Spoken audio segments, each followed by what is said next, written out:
What's up, A to Z Sports here live, the halftime show. Gonna have a lot of things to talk about. The Titans are down to the Vikings 16-3 at halftime. 2 touchdowns scored by the Minnesota Vikings, aided by penalties on the Titans defense that probably should not have been penalties on the Titans defense. Probably. I'm just saying that, with tongue in cheek. They can't fine us. We don't need plausible deniability.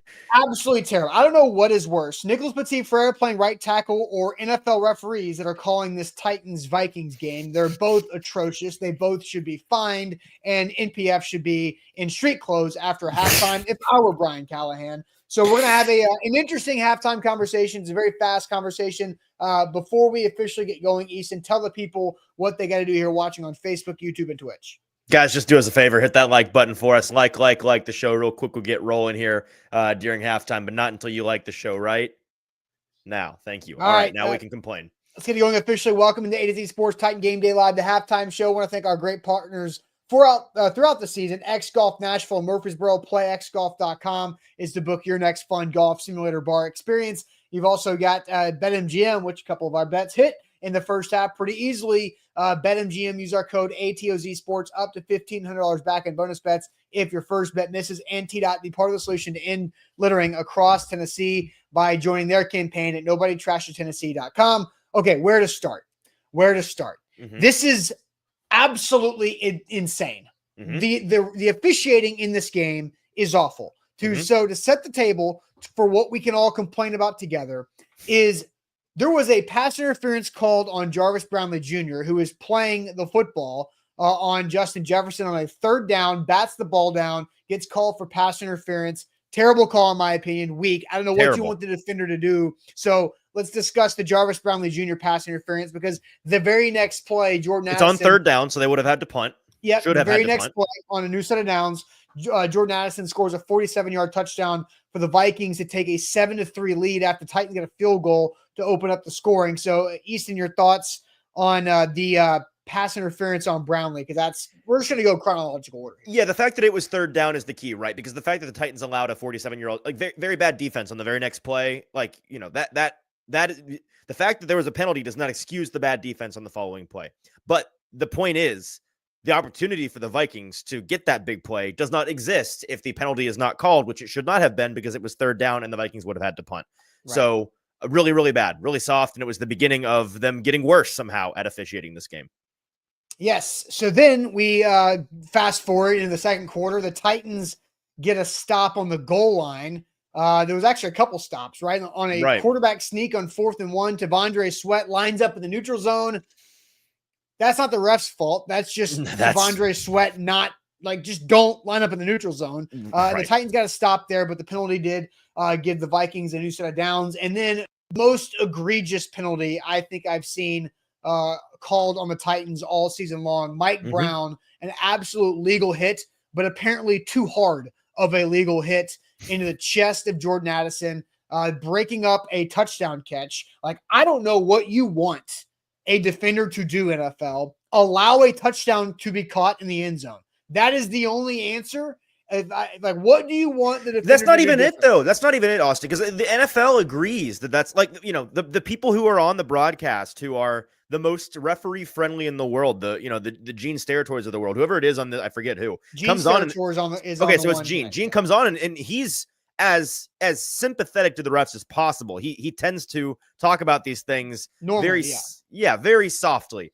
And he's like, that's a baloney call. That's BS. And nobody in the league thinks that's a call. The problem here is not the fact that bang, they got the call wrong. Like, duh, the ref's bad at his job that he missed that. But sometimes you miss things. The problem is the fact that it can't be changed. When everyone in the world sees what happens, the fact that there is no system in place for such an obvious, egregious situation to not be fixed, it's terrible. It's really, really bad. And you know that this was the worst call of the day, because if you scrolled Twitter right afterwards, every national commentator in the NFL was talking about it, and none of them are watching this game. Like, do you think Mina Kimes is sitting watching the Titans-Vikings game right now? Absolutely not. There are other better games on. So it's on everyone's radar, even though they're not watching this game. That's how bad this call was. It reverberated throughout the NFL atmosphere. Yeah, absolutely. And so Brian Callahan lost his mind, and deservingly so. And here's what I also want to say, because Brian savvy Callahan, coaching, by the way, because you can go nuclear what? right there. They can't. It's a savvy coaching decision, because you can go nuclear right there and get all the unsportsmanlike penalties called on you as you want. It's not good. It doesn't hurt the team. So And good Brian on him for Callahan's going probably crazy. going to get fined. He's going to get fined for that. I would assume, Worth right? it. And here's the problem for me, because Brian Callahan said a couple weeks ago that on some special teams penalties the Titans were called on, that they had called on them. The NFL came back days later and said, in a letter, never mind. That was a bad call. It was not a penalty. And he got fined for saying that too, by the way. Yes. And so here's where I'm at with it. This is my official stance. The NFL and leagues like the SEC are going to find coaches, because you watched Josh Heupel last night after the Tennessee-Georgia game. Josh Heupel was asked a question by Adam Sparks of the Vols media, and Sparks explains, and Josh Heupel turns the microphone and hands it to Adam Sparks because Josh Heupel's not saying anything. The reason why the NFL and leagues like the SEC fine people for talking bad about officiating is because the leagues know the referees are terrible at their jobs. Yes. And the leagues are covering up their own refs because they're not going to do anything about it. So here's what I think they should do. And I'm going to start this campaign. I already started on Twitter. If the NFL is going to make fines public on players for any unnecessary roughness or anything they get fined for, 15, 16 grand, whatever those fines, airing out the laundry, then you better, if you are sending any NFL team an apology letter for a missed call from a game, you better make that public too, because you are being hypocritical, you're hiding, you're being weak, and you're punishing the people that are out here doing the thing that makes this a multi-billion-dollar industry that is the NFL. It's cowardly, it's hypocritical, and I can't do it anymore. And I think the NBA does this, by the way. I'm pretty sure in the NBA. I hope so. I think that's the case. So it's doable. Like, it's not hard. You can make it public. Make it publicly clear that we messed up. Or have any just shred of accountmentability, right? That's really all we're asking for here. And so, they don't care. They do not care. They're happy to. I mean, I literally wrote an article about this on A to Z Sports a couple weeks ago about how the NFL as a league is happy to make the players and coaches look like morons. Players and coaches who, in many cases, like the Titans right now, are all actively fighting for their jobs, livelihoods, making them look careers. Yes, making them look worse than they are, making them look like complete fools, when really it's the NFL.